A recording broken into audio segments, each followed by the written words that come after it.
All right, this is Epictetus, The Complete Works, Part 27.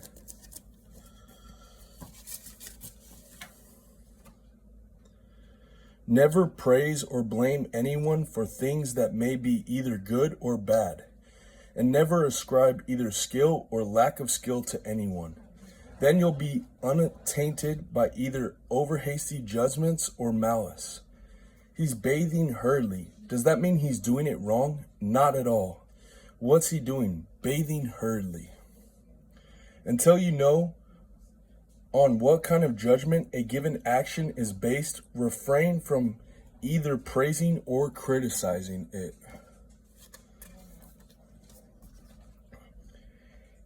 He was content with just being a philosopher, and he was pleased to find that it didn't hurt him not to be recognized as one. If anyone can harm me, he says, the work I've engaged in is nothing. If I'm waiting for someone else to help me, I myself am nothing. If I want something and it doesn't happen, I feel sorry for myself.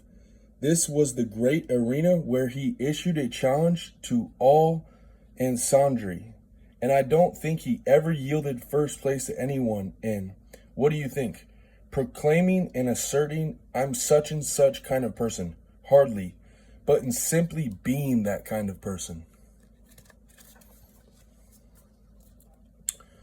That's what a cynic does, one who's been judged by Zeus to be worthy of the scepter and diadem. He says, I want you to see, people, that you're looking for happiness and serenity in the wrong place, where they aren't to be found. Behold, I've been sent by God to you as an example. I have no possessions, no house, no wife, no children, not even bedding or tunic or utensils. And see how healthy I am. Put me to the test, and you'll find that I'll have peace of mind. Listen to the remedies and the treatment that has cured me. What unmitigated kindness and generosity. But be sure you know whose work this is. It is the work of Zeus, or of the rare person whom he has judged worthy of this form of service, who is obliged never to disclose anything to the world at large that might invalidate the testimony he gives in support of virtue and against external things. Never did his fair face turn pale, and no tear did he wipe from his cheeks. Not only that, but he must neither long for not missing anything, no person or place or way of life, as children long for harvest time or holidays. And under all circumstances, he must be equipped with self-respect, as others are with walls, doorways, and doorkeepers. Whenever you see someone in the position of political power, set against it the fact that you have no need of political power. Whenever you see someone making a fortune, see what you have instead of that. If you have nothing to put in its place, you feel sorry for yourself. But if you have no need of wealth, you shouldn't realize that what you have is more, you should realize that what you have is more than what he has and far more valuable. One man longs for a beautiful wife. You have your not longing for a beautiful wife. Does that strike you as insignificant? Yet how much would these very people give, the rich, the powerful, the men with beautiful wives, to be able to regard wealth as unimportant, political power, and even wives of theirs whom they love and gain? You know what thirst is, like when you have a fever, don't you? It bears no resemblance to the thirst of a healthy person. Someone in good health has a drink, and that ends his thirst. Someone with a fever, however, is only briefly satisfied, and then he feels sick, turns the water into bile, vomits, gets cramps in his stomach, and ends up thirstier than he was before. That's what it's like to be rich, to hold political power, and to have a beautiful woman as one's wife, while not being free of desire for money, political power, and beautiful women. And then there's the envy they feel as well, the fear of losing what they have, the filthy talk, the filthy thoughts, the indecent behavior. Instead, Of Socrates and Diogenes, you're impressed by someone if he can corrupt and seduce a large number of women. You want to be attractive and you use artifice to make yourself seem so, even though you're not. You want to appear in resplendent clothes to turn women's heads. And if you happen on some perfume, your day is made. Previously, you didn't give these things a moment's thought. You were thinking of where you might find a decent conversation, an exceptional man, a noble thought. You therefore used to sleep as a man, appear in public as a man, wear manly clothes, and speak as befits a good man. And then you say, I've lost nothing? Are you saying that cash is the only thing that people can lose? Can't self-respect and decency be lost? And isn't anyone who loses these things liable to injury? It may be that you no longer think of these things as losses or as injuries, but there was a time when you considered such a loss the only real form of injury and harm, and when you were concerned to ensure that no one could dislodge these ways of thinking and behaving from you. Start by condemning what you've been doing, without letting that self-condemnation make you see yourself as a hopeless case. That is, don't behave like those despicable people for whom to give in once is to surrender themselves completely, and who are swept away by the stream, so to speak. No, learn from the men responsible for boys' physical training. A child has had a fall scored against him. Get up, he says. Carry on wrestling until you've made yourself strong. That's what you should do too. You should know that there's nothing more malleable than the human mind. All you need to do is apply your will, and the results you want happens. The correction is made. On the other hand, all you have to do is nod off and all is lost. Both ruination and help come from within. Uncertainty and helplessness only ever occur in relation to externals. What shall I do? What's going to happen? What will the future hold? I hope I don't encounter this or that. You only ever hear these expressions from people who are involved with things that aren't subject to will. After all, you never hear people saying, how can I not assent to something false? How can I not withhold assent from something true? If a person is gifted enough to worry about such things, I'll jog his memory. Why are you worried, I'll say. It's up to you. Be safe. Don't rush into assent before you've applied the rule of conformity with nature. And again, if he's worried about his desires and aversions, in case his desires are unfulfilled, disappointed, and his aversions fail to prevent the occurrence of what he wants to avoid, the first thing I'll do is give him a kiss for having let go of the things that other people get worked up about, for having freed himself from their fears, and for being focused instead of his own proper business, where he is himself. And then I'll say to him, if you like your desires not to be disappointed and your aversions to effectively prevent the occurrence of what you want to avoid, desire nothing that isn't your own and feel aversion towards nothing that isn't up to you. Otherwise, you're bound to be disappointed to experience what you want to avoid. How can there be uncertainty here? What room is there for what's going to happen? What will the future hold? And how I hope I don't encounter this or that. Now, the fact of the matter is that the future isn't subject to will, is it? No.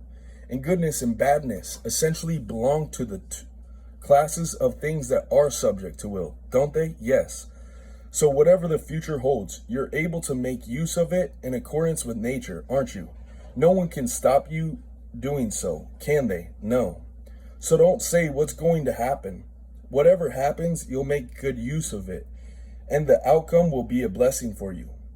What would Hercules have been if he'd said, how can I make sure that I don't encounter a huge lion, or a monstrous boar, or savage people? What's the problem? The greater the boar you encounter, the greater the contest in which you'll be involved. If it's a villainous man you encounter, you'll be ridding the world of villains. But what if I should die in the process? Then you'll die as a good man, performing a noble deed. After all, since you have to die anyway. You're bound to be doing something when death finds you. Working your land, digging a ditch, engaging in some commercial transaction, serving as counsel, suffering from indigestion or diarrhea.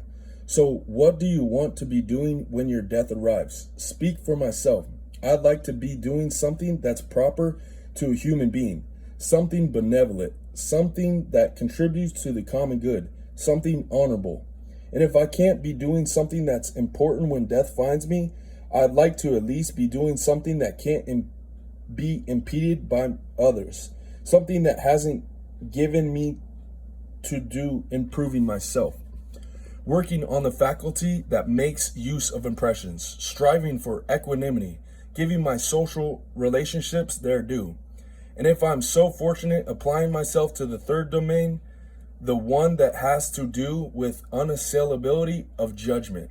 If death overtakes me when I'm occupied like this, it will be enough for me. If I can raise my hands towards God and say, the resources that I receive from you to help me understand your governance of the world and act in compliance with it, these I have not neglected. For my part, I have not dishonored you. See the use I've made of my senses. See the use I've made of my preconceptions. Did I ever find fault with you? Was I ever displeased by anything that happened? Did I ever want things to be other than how they were? Did I ever contravene the requirements of my social relationships?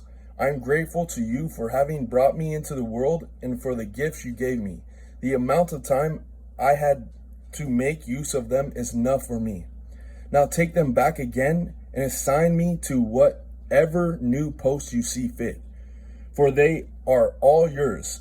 And if it was you who gave them to me, what more could one want than to depart in this natural state of mind? Moreover, what life could be better or more decent than the one of someone who thinks like this? And what life could come to be a happier ending? But in order for this to happen, one has to put up with a lot and do without a lot. You can't want both a consulship and this. You can't be intent both on owning land and having this. You can't be concerned for both your slaves and yourself. No, if you want something that isn't yours, what's yours will be lost. That's the way things are. Nothing comes free. Not that there's anything surprising in that. If you want to be counsel, you must lose sleep, rush to and fro, kiss people's hands, rot away at other men's doors, say and do a bunch of stuff that's unbecoming for a free man, scatter gifts far and wide, and send some people presents every day. And what's the result? 12 bundles of rods, a seat 3 or 4 times on the tribunal, putting on games in the circus, and providing people with meals and baskets.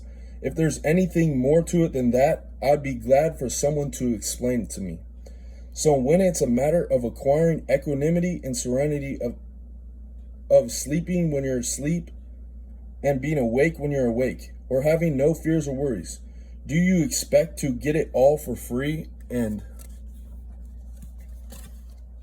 without any hardship? If your focus is on your results and you suffer some loss or spend money in vain, or if another person gets something that you have, will your first reaction to what's happened be irrational?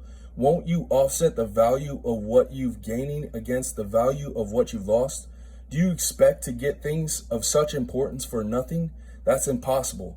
2 different activities. Remember, it's impossible for you to take care that you have externals and to take care of your command center.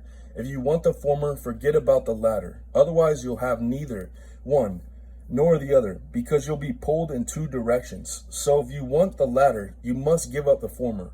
My oil will be spilled, my utensils broken, but I'll have equanimity while I'm out of the house. A fire will break out and destroy my books, but I'll be using my impressions in accordance with nature.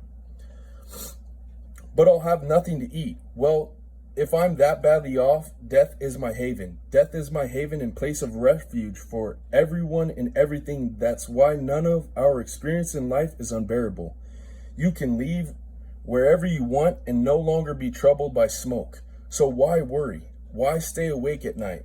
Won't you just work out where what's good and what's bad for you are situated and say, good and bad are up to me. No one can take my good away from me, and no one can make me experience something bad against my will. So why don't I throw myself down and snore the night away? What's mine isn't no danger, and what's not mine will be the concern of whoever gets it, as and when it's given to him, by whoever controls access to it.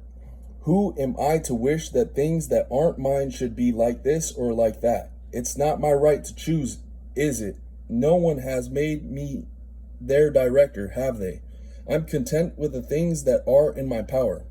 I have to make them as fine as possible, and everything else can be however its master wants it to be.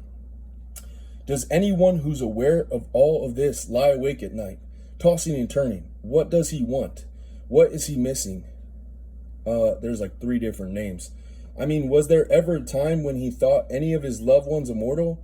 Was there ever a time when he wasn't perfectly well aware that tomorrow or the day after either he or his friend was bound to die? All right, he says, but I thought he'd outlive me and bring up my son. That's because you're a fool, and you were counting on something that can't be known for certain. Why not hold yourself responsible then, rather than sitting and crying like a girl? But he used to serve me my food, because he's not alive, you idiot. He can't serve you now, but Automedon will serve you instead. And if Automedon dies, you'll find someone else. If the pot in which your meat is usually boiled gets broken, do you have to die of hunger because you don't have your family's pot? Won't you send out and buy a new one? No, he says, because there's nothing worse than this that I could suffer. That's because this is the kind of thing you think of as bad. And then while clinging to the idea of that this is a bad thing, are you angry with your mother for forewarning you about it and telling you that from then on you would live in misery? What do you people here think?